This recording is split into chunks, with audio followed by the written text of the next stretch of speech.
जब उन्हें नवाज शरीफ के खिलाफ कुछ नहीं मिला तो उन्होंने नवाज शरीफ को नाअहल कर दिया। मुल्क के वजीर आजम को बेटे से तनख्वाह ना लेने पर फारिग कर दिया गया। ऐसी मिसाल कहीं नहीं मिलती।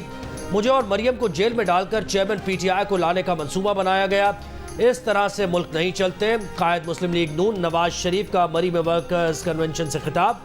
कहा कि पाकिस्तान के साथ बहुत ज्यादती की गई, इसका बोझ कौम को उठाना पड़ रहा है। हमने IMF को खैरबाद कहा। पाकिस्तान ग्रे लिस्ट में था, हम वाइट लिस्ट में लाए। हंसते बसते मुल्क को हमने खुद उजाड़ा है, अपने हाथों से उजाड़ा है। हम सबक नहीं सीखते। नवाज शरीफ ने कहा कि उन्हें किसी ओहदे की लालच नहीं, लेकिन यह सोचना जरूरी है कि वो कौन लोग हैं जिन्होंने मुल्क के खिलाफ साजिश की।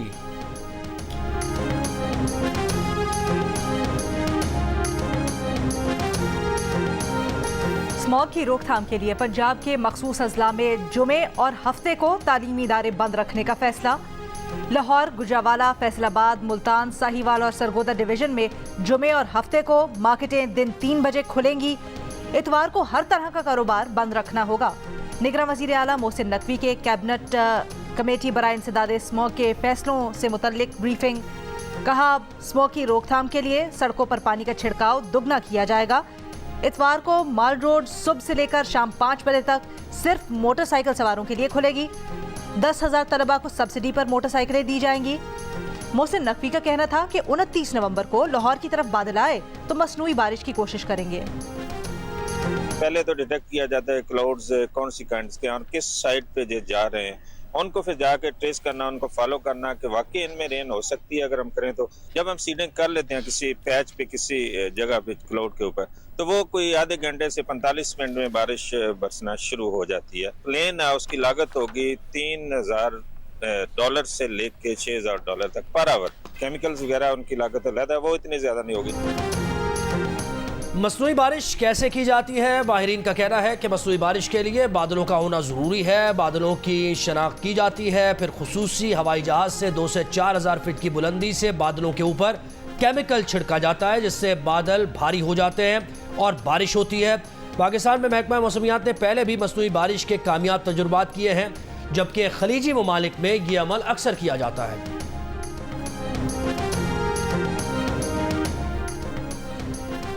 पीटीआई को इंट्रा पार्टी इलेक्शन 20 दिन में करवाने का हुक्म।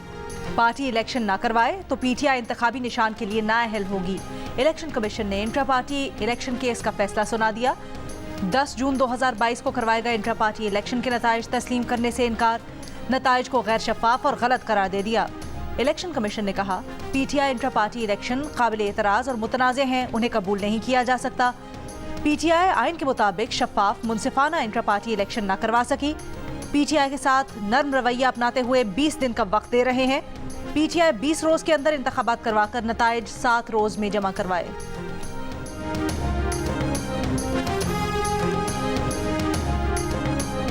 ये कभी इंशाल्लाह ताला खान साहब को माइनस नहीं कर सकेंगे। खान साहब चेयरमैन थे, चेयरमैन है और इंशाल्लाह चेयरमैन रहेंगे। अगर हमने इंट्रा पार्टीज भी इलेक्शन कराने हुए और करने हैं और पार्टी ने फैसला कर लिया खान साहब के हिदायत के मुताबिक, फिर भी खान साहब इलेक्शन लड़ सकते और खान साहब इलेक्शन लड़ेंगे। खान साहब की कोई ऐसी डिस्क्वालिफिकेशन नहीं है। पीटीआई का इलेक्शन कमीशन का फैसला चैलेंज करने का ऐलान। वकील बैरिस्टर गौहर ने कहा कि इलेक्शन कमीशन ने इंसाफ के तकाजे पूरे नहीं किए, किसी खास मकसद के लिए फैसले में ताखीर की गई। बल्ले का निशान पीटीआई के पास ही रहेगा। चेयरमैन पीटीआई को कोई माइनस नहीं कर सकता, वो हमारे चेयरमैन थे, हैं और रहेंगे। चेयरमैन पीटीआई की नाअहली नहीं हुई, वो तमाम ऑफिसर्स के लिए अहल हैं, इलेक्शन भी लड़ सकते हैं।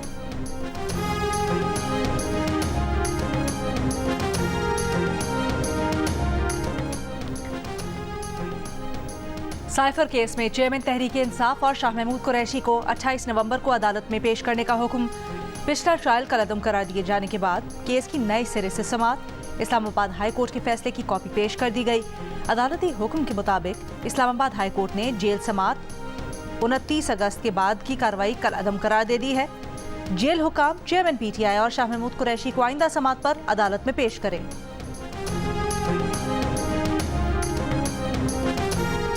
अमरीकी और बरतानवी सफ़ीरों की पाकिस्तान में मुलाकातों से आगाह नहीं किया गया। तर्जुमान दफ्तर खारिजा का मुलाकातों के सवाल पर तफसीलात सफारत खानों और हाई कमीशन से लेने का मशवरा। अफगान अबूरी हुकूमत पर एक बार फिर TTP की महफूज पनागाहों पर कार्रवाई पर जोर। ब्रिक्स ब्लॉक 2024 में शमूलियत के लिए दरख्वास्त की तस्दीक कर दी। ब्रिक्स ब्राज़ील, रूस, भारत, चीन और साउथ अफ्रीका पर मुश्तमिल ग्रुप है।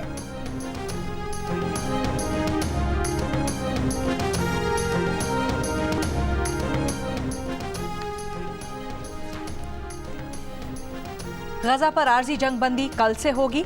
जंगबंदी नाफिजुल अमल होने के वक्त का ऐलान चंद घंटों में किए जाने का इम्कान। यरगमालियों का पहला ग्रुप कल रिहा किया जाएगा।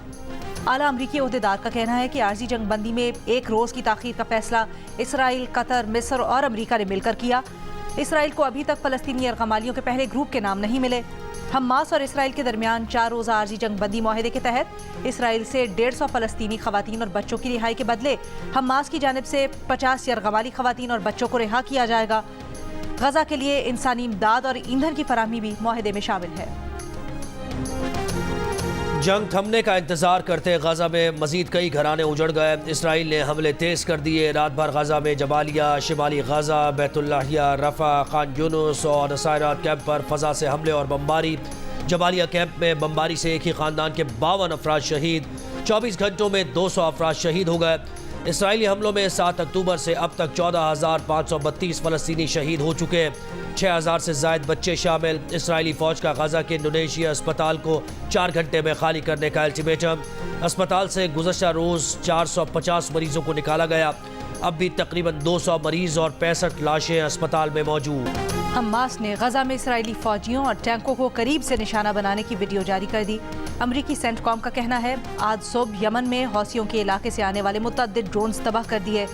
अमरीकी अमला और जहाज महफूज रहे। इसराइली हमले में लबनानी रुकने पार्लियामेंट के बेटे समेत हिजबुल्लाह के 5 अरकान शहीद। व्हाइट हाउस का कहना है कि अमरीकी सदर ने इसराइली वजीर आज़म से गुफ्तगू में लबनान सरहद और मगरबी किनारे में सूरत हाल पुरअमन रखने पर जोर दिया है। पाकिस्तान स्टॉक एक्सचेंज में मुस्बत रुझान। कारोबार के दौरान PSX 100 इंडेक्स में 650 से ज़ायद पॉइंट्स का इजाफा। 100 इंडेक्स 58,800 पॉइंट्स की सतह अबूर कर गया। इंटरबैंक में डॉलर की कद्र में 28 पैसे की कमी। $1 284.85 का हो गया। ओपन मार्केट में डॉलर का भाव 286.50 है।